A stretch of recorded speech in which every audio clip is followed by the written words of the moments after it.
Et on parle, cher Tidiane, des législatives anticipées en France. Le nouveau Front populaire en tête devant les macronistes et le Rassemblement national. Et le Premier ministre Gabriel Attal Sornonata qui va remettre sa démission ce lundi matin. Mais s'est dit prépare à rester à Matignon pour en revenir à cette élection. Retenez que la participation au second tour s'est élevée à 59,71%. En taux en très forte hausse par rapport donc au 38% atteint à la même heure au deuxième tour des législatives. C'était en 2022.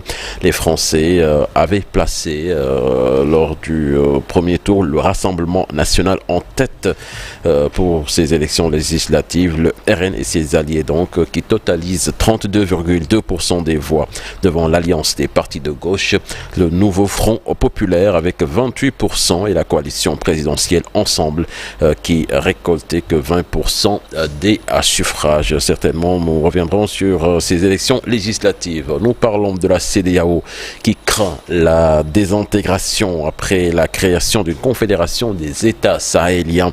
La communauté économique des États de l'Afrique de l'Ouest donc a affirmé redouter les conséquences de cette création orchestrée par le Burkina, le Mali, le Niger, tous trois dirigés par des militaires au pouvoir par des coups d'État ces dernières années.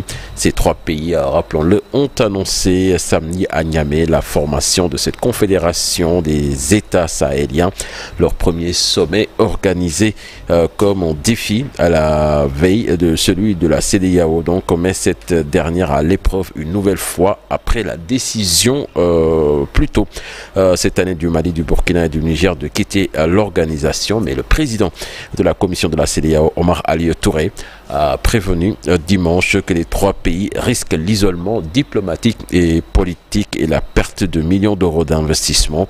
Leurs ressortissants pourraient également devoir obtenir des visas pour voyager dans la région, a-t-il déclaré, sans préciser quand la mesure pourrait prendre effet. Au Kenya, à présent, avec le procès pour terrorisme du pasteur Paul Mackenzie et ses 94 co-accusés qui démarrent ce lundi à Mombasa. C'est l'un des volets de l'affaire du massacre de Shakahola. C'était au mois de mars 2024. Des charniers avaient été découvertes dans cette forêt située près de Kilifi sur la côte Sornonata.